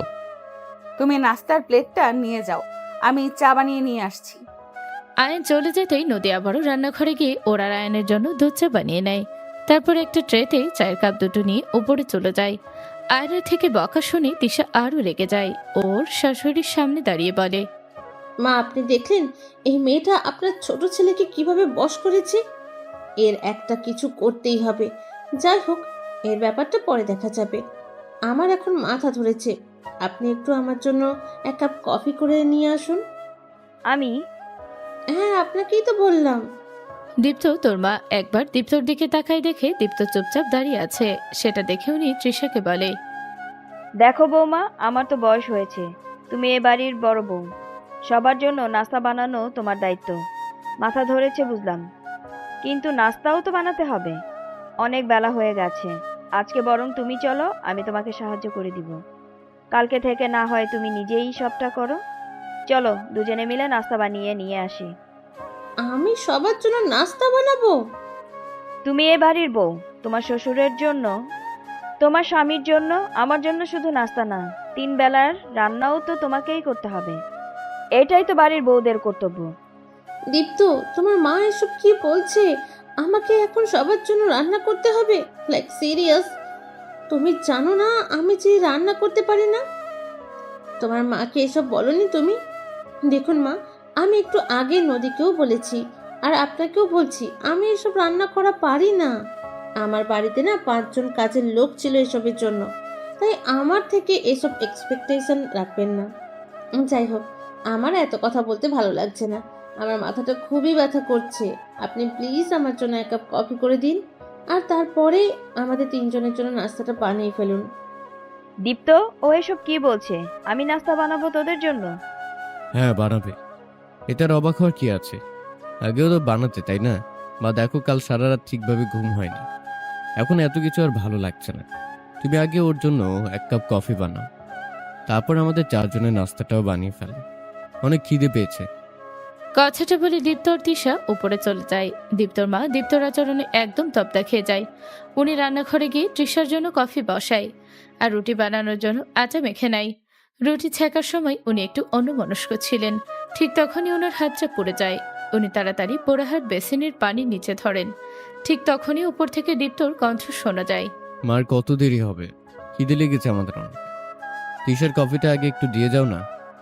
দীপ্তর মাও অশ্রুসিক্ত চোখে একবার উপরের দিকে তাকায়, একবার নিজের পোড়া হাতের দিকে তাকায়। ওনার তখন পুরনো দিনের কথা মনে পড়ে যায়, যখন নদী দীপ্তর বউ ছিল। ও নিজের হাতেই সব কাজ করত। সকাল সকাল উঠে রান্না করত, ওনাকে একদম নিজের মায়ের মতো যত্ন করত। কোনো কাজ করতে দিত না, তার বদলে শুধু একটু ভালোবাসা চাইতো। কিন্তু উনি কখনোই নদীকে নিজের মায়ের মতো ভালোবাসেনি। উল্টো সব সময় ওর দোষ ধরত, সব সময় ওকে অপমান অপদস্থ করত। তারপরেও নদী কোনোদিন ওনার প্রতি কঠোর হয়নি, সবসময় মায়ের মতো সেবা যত্ন করে গেছে। আর আজকে তৃষা ওনাকে দিয়ে কাজ করাচ্ছে, আর পাশাপাশি ওনার ছেলেও বইয়ের পক্ষ নিয়ে ওনাকে দিয়ে কাজ করাচ্ছে। উনি এখন নিজের ভুলটা বুঝতে পারে, তারপরেও নিজের ইগোর জন্য উনি নদীর প্রতি করা ওনার অন্যায়গুলোকে ঠিক মনে করেন। চোখের পানি মুছে আবারও নাস্তা বানিয়ে উপরে নিয়ে যান। দীপ্ত, তোর সাথে আমার কিছু কথা আছে। বলো। দেখ বাবা, আমার বয়স হয়েছে, আমার পক্ষে এখন 3 বেলা রান্না করা সম্ভব না। তো তুমি কি চাও তৃষা রান্না করুক? না, তা বলিনি। দেখ, আগে তো সবার জন্য নদী রান্না করত, আর এখন আয়ান তো ওকে আমাদের জন্য রান্না করতে দিবে না। ওরা তো আলাদা খাচ্ছে। তাই আমি বলি কি, তুই একটা কাজের লোক রাখ আমাদের রান্না বান্না আর সব কাজের জন্য। আপনি কি পাগল হয়েছেন মা? এখন একটা কাজের লোক রাখতে গেলে কত খরচ আপনি জানেন? তাছাড়া আপনার এখন বয়স হয়েছে, এতদিন শুয়ে বসে তো শরীরের সব হাড়ে জং ধরে গেছে। এই বয়সে মানুষ সারাদিন কাজ কাম করে ভিতরে থাকলে তবেই না সুস্থ থাকবে। হ্যাঁ মা, তৃষা তো ঠিকই বলেছে। যত কাজ কামের ভিতর থাকবা তত দেখবা শরীর সুস্থ আছে। আর তাছাড়া আয়ন আমাকে এখন গুনে গুনে 30,000 টাকা বেতন দেবে বলে দিয়েছে। আগে সংসারের সব খরচ তো ও চালাতো, তাই আমার বেতন নিয়ে কোনো সমস্যা ছিল না। কিন্তু এখন এই 30,000 টাকার ভিতরে আমাকে সবকিছু সামলাতে হবে। ও সংসার খরচের জন্য আর কোনো টাকা এক্সট্রা দেবে না বলে দিয়েছে। এর ভিতরে কাজের লোকের জন্য এক্সট্রা টাকা খরচ করতে বলো না তো। দীপ্তর কথা শুনে মা এবারে একটা বড় ছটকা খায়। উনি কখনো আশাই করেননি দীপ্ত এমন কিছু বলবেন। ওনার পায়ের নিচ থেকে যেন মাটি সরে যায়। উনি আর নাস্তা না করে সেখান থেকে নিজের রুমে চলে আসেন। তারপরে ওনার চোখ থেকে পানি ঝরতে থাকে।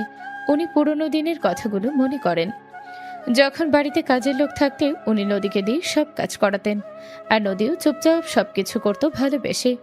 ও কখনোই ওনার কোনো কথার অবাধ্য হয়নি, সবসময় ওনাকে মায়ের মতো সেবা যত্ন করে গেছে। আর তার বিনিময়ে উনি সবসময় নদীকে অত্যাচার করেছেন। আজ এই মুহূর্তে দাঁড়িয়ে উনি নিজের ভুলটা বুঝতে পারেন। উনি অঝরে কান্না করতে থাকেন আর ভাবেন নদীর কাছে গিয়ে নিজের ভুলের জন্য করা সমস্ত ক্ষমা চাইবেন।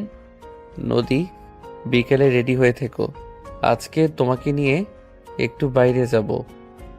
কোথায় যাবে আবার? একটু শপিংয়ে যাব, টুকটাক কেনাকাটা আছে কিছু, আর সিনেমা দেখতে যাব। ঠিক আছে, আমি রেডি হয়ে থাকবো। যদিও আমার ইচ্ছা ছিল না আজকে অফিসে যাওয়ার, কিন্তু একটা আর্জেন্ট মিটিং আছে, আর কিছু মানুষকে তাদের আসল জায়গা দেখানোর আছে, সেজন্য আমাকে আজকে অফিসে যেতে হবে। তুমি দুপুরে খেয়ে নিও, আমার আস্তে আস্তে বিকাল হবে। আর হ্যাঁ, ওদের থেকে সাবধানে থেকো। তোমার আমাকে নিয়ে এত চিন্তা করতে হবে না।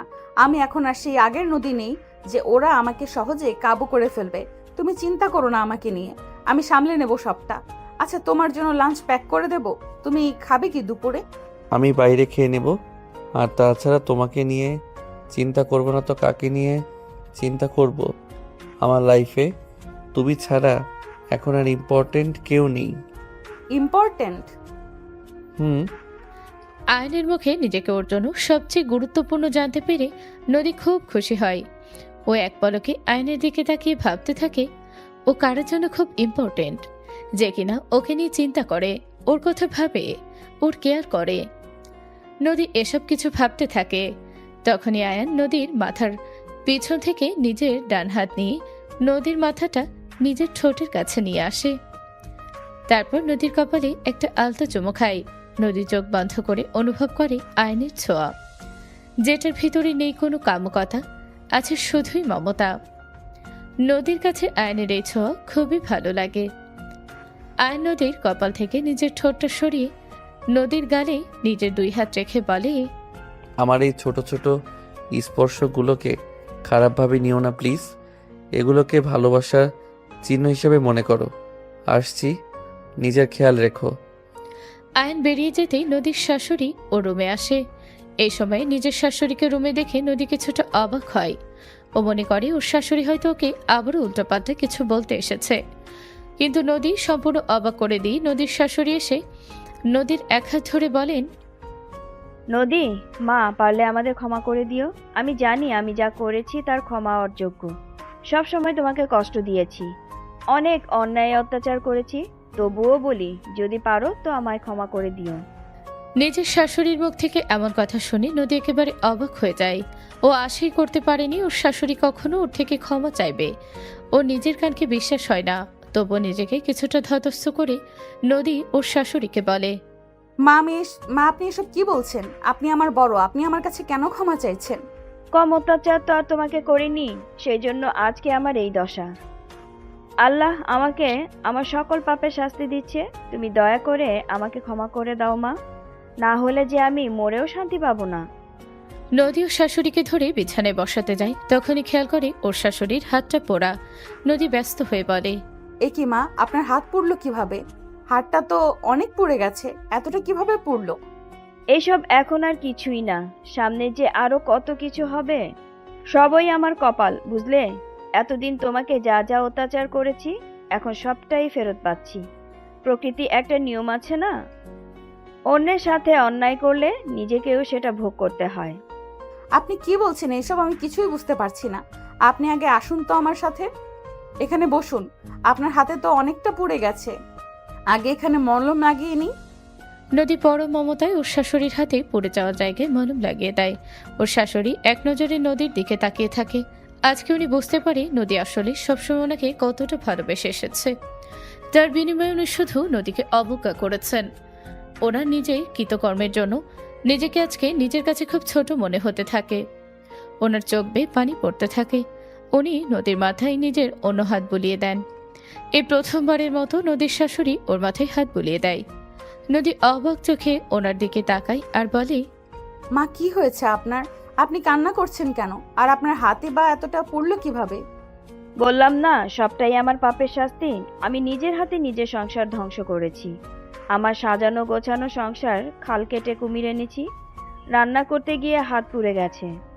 আপনি কেন এই বয়সে রান্না করতে গেছেন?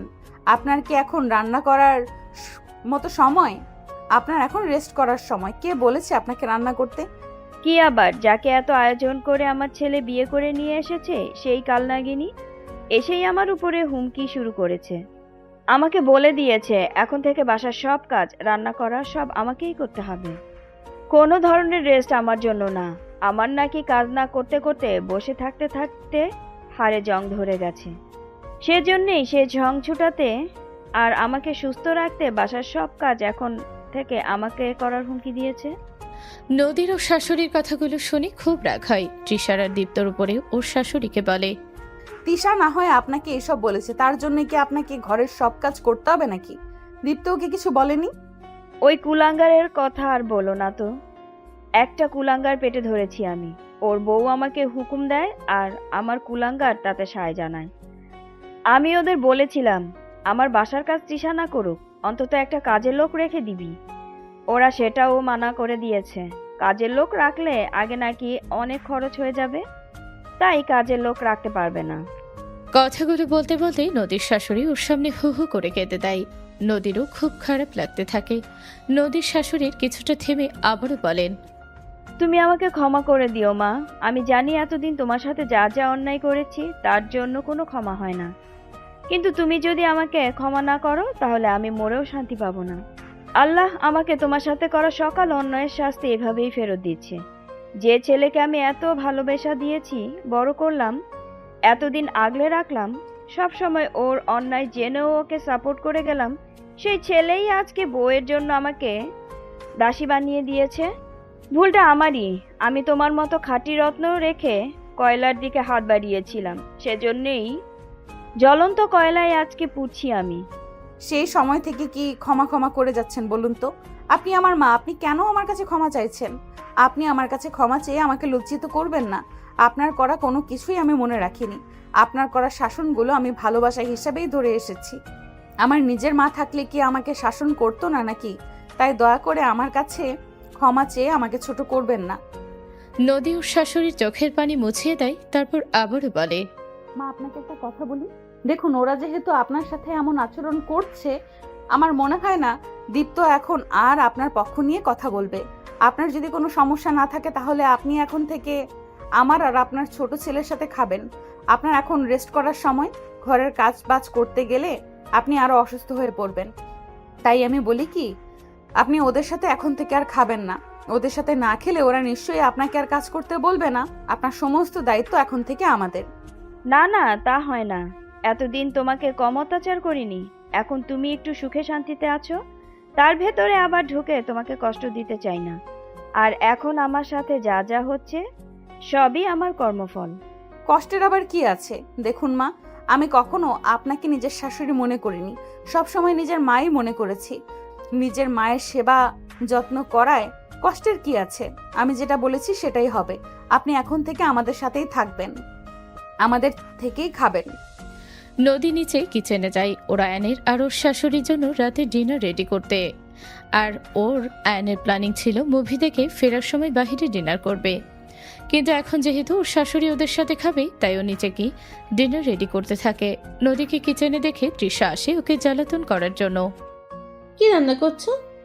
আমি কি করছি না করছি তাতে তোমার কি? হ্যাঁ, আমার উপর এত নজরদারি কেন চালাচ্ছ? তুমি নিজের চরকায় তেল দাও না। নদীর শাশুড়ি উপর থেকে নিচে নেমে আসেন। মাকে দেখে তৃষা বলে, আমাদের দুপুরে রান্না হয়েছে। কি রান্না করছেন আজকে দুপুরের জন্য?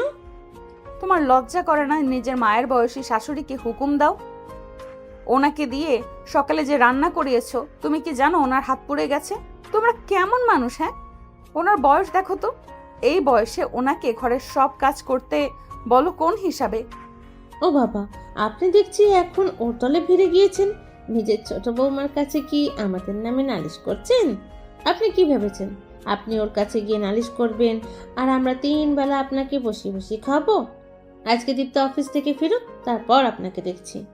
এই, তুমি কি দেখবে ওনাকে? হ্যাঁ, এত বড় কথা বলার সাহস কি করে হয় তোমার? বড়দের সম্মান করতে তো জানো না। শিখিয়েছো শুধু দিমাগ দেখাতে। উনি না তোমাদের খাওয়ানোর আশাতে বসে নেই। আজকে থেকে মা আমাদের সাথে খাবেন। নদীর কথায় তৃষা খুব রেগে যায়। ও কটমট করে শাশুড়ির দিকে আর নদীর দিকে তাকিয়ে উপরে চলে যায়। নদী রান্না শেষ করে উপরে চলে যায় আর ওর শাশুড়িকে বলে রুমে গিয়ে রেস্ট নিতে। দুপুরবেলা ও আর ওর শাশুড়ি একসাথে বসে লাঞ্চ সেরে নেয়। বিকেলবেলা নদী আয়ন আসার আগে একটা মেরুন রঙের শাড়ি পরে হালকা সাজগোজ করে নেয়। চোখে সামান্য কাজল দেয়, চুলগুলো ছেড়ে রাখে, কপালে একটা কালো টিপ আর ঠোঁটে মেরুন রঙের গাঢ় লিপস্টিক। গলা এবং কানে আয়নের কিনে দেওয়া একটা সিম্পল গোল্ডেন নেকলেস আর ইয়াররিং পরে।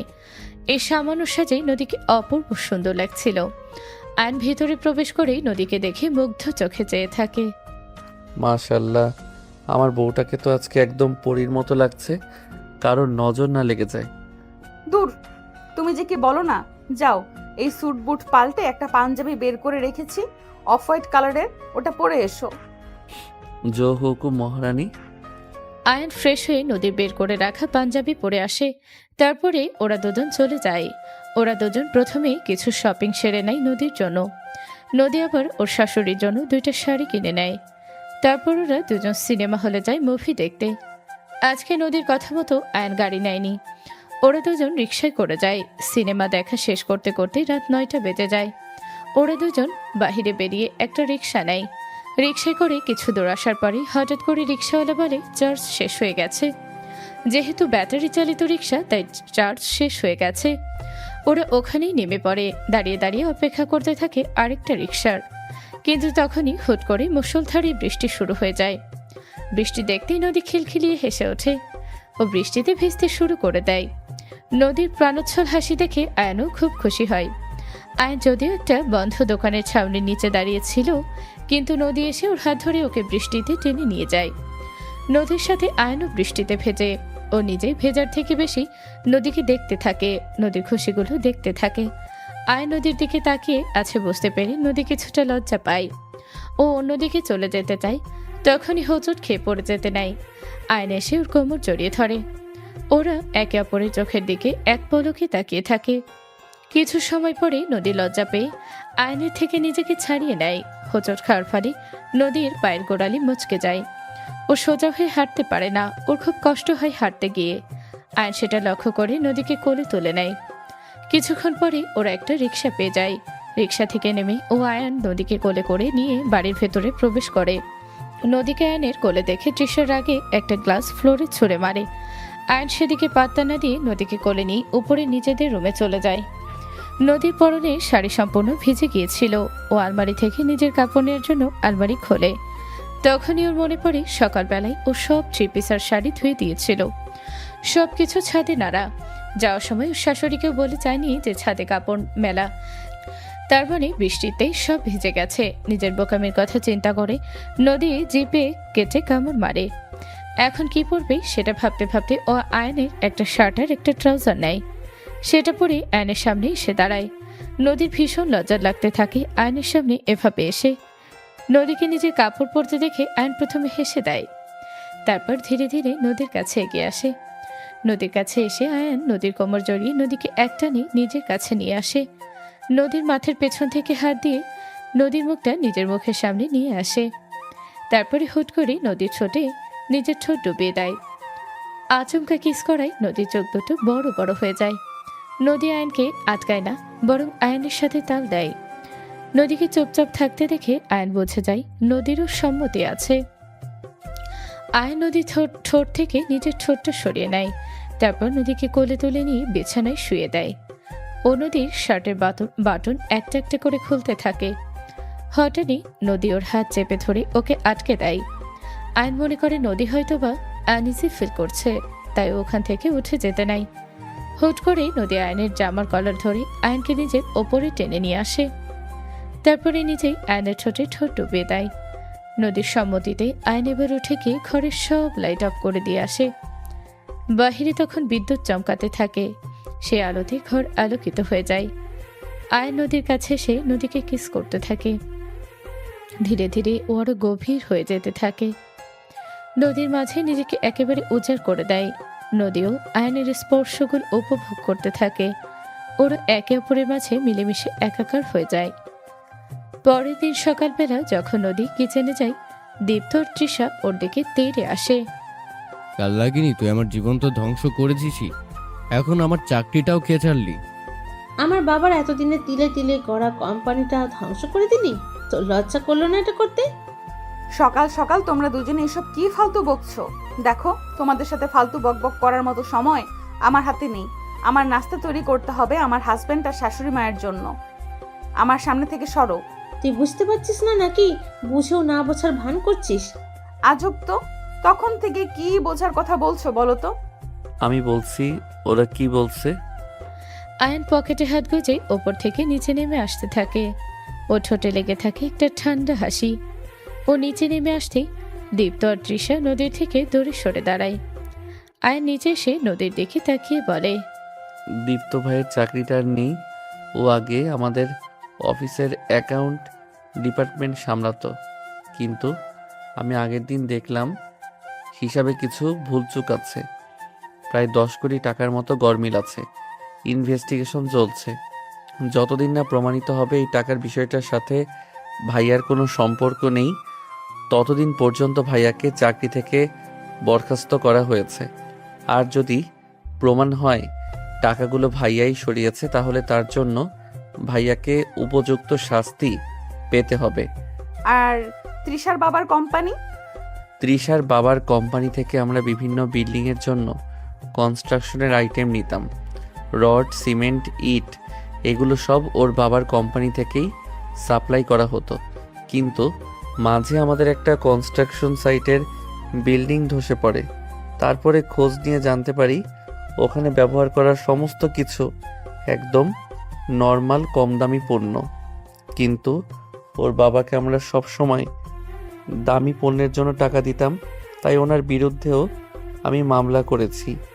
এখন এটা ওনার নিজের কাজ নাকি ওনার আন্ডারে থাকা কর্মীর কাজ সেটা পুলিশ ঠিক করবে। ভাইয়া আর তৃষা, তোমাদের দুইজনকে একটা কথা বলে দিচ্ছি, কান খুলে শুনে রাখো।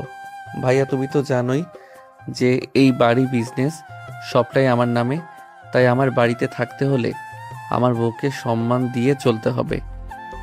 ভাইয়ার যেহেতু এখন চাকরিটা নেই, তাই তোমাদের খাওয়ার খরচটাও আমি দেব। বাট আমার বউয়ের সাথে কোনো রকম বাজে আচরণ দেখলে সেটাও পাবে না তোমরা। এটা আমার লাস্ট ওয়ার্নিং। সেদিনের পরে দীপ্ত আর তৃষা নদীর সাথে তেমন খারাপ আচরণ করে না। তৃষা দমে যায় কারণ তৃষার বাবার নামে কেস হয়ে যায়। ওনার আরও কিছু দুর্নীতির কথা সামনে আসে, যার ফলে ওনার 6 বছরের কারাদণ্ড হয় এবং ওনার সমস্ত সম্পত্তি পুলিশ বাজেয়াপ্ত করে নেয়। দীপ্তর চাকরি চলে যাওয়ার পরে আর কোথাও কোনো চাকরি জোগাড় করতে পারেনি, তাই ওকে আর তৃষাকে আয়নের উপরে নির্ভর করে চলতে হয়। ওর আর তৃষার ভিতরে ঝগড়া ঝামেলা লেগেই থাকে। তৃষা একটু উচ্চবিলাসী জীবনযাপন পছন্দ করে, কিন্তু দীপ্ত সেগুলো পূরণ করতে পারে না। সেজন্য ওদের দুজনের ভিতর সবসময় ঝগড়া ঝামেলা লেগেই থাকে। তৃষার এই আচরণে দীপ্ত ধীরে ধীরে পস্তাতে থাকে। ওর তখন নিজের আগের জীবনের কথা মনে পড়ে, যখন ও আর নদী একসাথে ছিল। নদী কখনোই ওর সামর্থ্যের বাইরে গিয়ে কোনো আবদার করতো না, সব সময় ওকে বুঝতো, ওকে সাপোর্ট করত।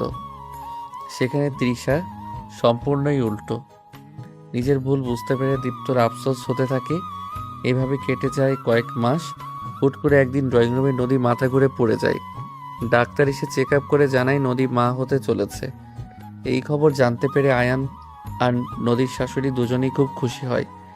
এদিকে দীপ্তর মাথায় যেন আকাশ ভেঙে পড়ে। নদী, ডাক্তার এসব কি বলছে? তুমি কিভাবে মা হতে পারো? আজব, আমি কেন মা হতে পারবো না? দেখো, আমি একটা বিবাহিত মেয়ে, তাই মা না হওয়ার তো কোনো কারণ দেখছি না। কিন্তু সেদিন চেক আপের সময় ডাক্তার তো বলেছিল তুমি কখনো মা হতে পারবে না। কারণ ডক্টরকে আমি বলেছিলাম এমনটা। আসলে সমস্যা আমার ভেতরে না, তোমার ভেতরে আছে। তুমি কখনো বাবা হতে পারবে না। এতগুলো বছর আমি সবার থেকে সবটা লুকিয়েছি, সমাজের চোখে বন্ধা হয়ে থেকেছি, সবার অপমান সহ্য করেছি শুধুমাত্র তোমার সম্মান রক্ষা করতে। অথচ তুমি কি করেছো দেখো, মাঝপথে এসে আমার হাত ছেড়ে দিয়েছো। ভালোই করেছো। তুমি যদি আমার হাত না ছাড়তে, তাহলে আমি আয়নের মতো এত ভালো একজন জীবনসঙ্গী পেতাম না, যে আমাকে ভালোবাসে, সাপোর্ট করে, বোঝে, যার কাছে শুধু আমি গুরুত্বপূর্ণ। আমার দোষ ভুল এগুলোর থেকেও। দীপ্ত, ও এগুলো কি বলছে? তুমি কখনো পারবে না। এতগুলো দিন আমি তোমার সাথে ছিলাম, ভেবেছিলাম আমাদের সম্পর্কটাকে একটা সুযোগ দিব, কিন্তু সরি, আজকের পরে আর সেটা সম্ভব না। সম্পর্কটাকে সুযোগ দিবে মানে কি? তুমি তো আমাকে ভালোবাসো, তাই না? না, বাসি না আমি ভালো তোমাকে। তোমাকে বিয়ে করাটা শুধুমাত্র আমার একটা চাল ছিল, যাতে করে আমি আয়নের জীবন থেকে নদীকে বের করতে পারি। আয়নকে আমি স্কুল লাইফ থেকে ভালোবাসি, কিন্তু ও সেই স্কুল লাইফ থেকে নদীকে ভালোবেসে আসছে।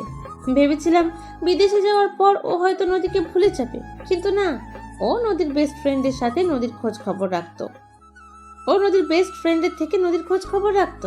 তারপরে যখন তোমার সাথে নদীর বিয়ে হলো, ভেবেছিলাম তখন হয়তো ও নদীকে ভুলে যাবে, কিন্তু না, ও তখন প্রতিজ্ঞা করলো ও আর জীবনে কখনো বিয়েই করবে না। এতদিন ভাবতাম নদী ওর বড় ভাইয়ের বউ ছিল, সেই জন্য হয়তো ও অন্য কাউকে ভালোবাসতে ভয় পাচ্ছে। তাই তোমার জীবন থেকে নদীকে বের করতে আমি তোমার সাথেও প্রেমের অভিনয় করেছিলাম। তারপর যখন তোমার আর নদীর ডিভোর্স হয়ে গেল, ভাবলাম তখন হয়তো আয়ন আবার বিদেশে ফিরে যাবে, আর তারপরে ওকে আমি ভুলিয়ে ভালিয়ে নিজের করে নেব। কিন্তু হুট করেই ও নদীকে বিয়ে করে নিয়ে আসলো, আর আমার সমস্ত প্ল্যান ফ্লপ হয়ে গেল। শুধুমাত্র আয়ানের জীবন থেকে নদীকে বের করতেই আমি তোমাকে বিয়ে করেছিলাম। কিন্তু এতদিনে আমি বুঝে গেছি আয়ান নদীকে সত্যিই ভালোবাসে খুব। ওদের আলাদা করা সম্ভব না, তাই সিদ্ধান্ত নিয়েছিলাম তোমার সাথে নিজের জীবনটাকে শুরু করব। কিন্তু আজকে জানতে পারলাম তুমি নাকি কখনো বাবাই হতে পারবে না। আর আমি তো আমার জীবন নিয়ে এত বড় স্যাক্রিফাইস করতে চাই না, তাই আমি চলে যাচ্ছি বাড়ি ছেড়ে। খুব তাড়াতাড়ি তুমি ডিভোর্স নোটিশ পেয়ে যাবে, সাইন করে দিও। দীপ্ত যেন আজকে ওর জীবনের সবচেয়ে বড় একটা ধাক্কা খায়। ও কল্পনা করতে পারেনি ওর জীবনের বড় একটা সত্যি এভাবে ওর সামনে আসবে, আর প্রত্যেকে ওকে ছেড়ে চলে যাবে। দীপ্ত ভেতর থেকে একেবারে ভেঙে পড়ে। নিজের জীবনের আর কোনো গতি খুঁজে পায় না। ও একদৌড়ে ছাদে চলে যায় আর ছাদ থেকে লাফিয়ে আত্মহত্যা করার চেষ্টা করে, কিন্তু প্রাণী বেঁচে যায়। মাথায় আঘাত লাগায়, আজীবনের জন্য ও কোমায় চলে যায়। দীপ্তকে ডিভোর্স দেওয়ার পরে তৃষা একজন বড়লোক বয়স্ক লোককে বিয়ে করে, কিন্তু ভাগ্য আর এবারও সাথ দেয় না। ওই লোকের বাহিরে আরো অনেকগুলো প্রেমিকা থাকে। সেসব জানতে পেরে তৃষা যখন তার সাথে কথা কাটাকাটি করে, তখন ওই লোক তৃষাকে প্রচুর মারধর করে। এভাবে প্রতিনিয়ত ওই লোক তৃষার উপরে অত্যাচার করতে থাকে। একটা সময় পরে তৃষা মানসিকভাবে অসুস্থ হয়ে পড়ে, আর এখন ও একটা মেন্টাল হসপিটালে ভর্তি আছে। এদিকে নদী আর আয়ানের একটা পরীর মতো মেয়ে বাচ্চা হয়। ওরা দুজন ভালোবেসে ওদের মেয়ের নাম রাখে রাহা। মেয়ে নিয়ে ওদের সুখের সংসার খুব সুখে কাটতে থাকে।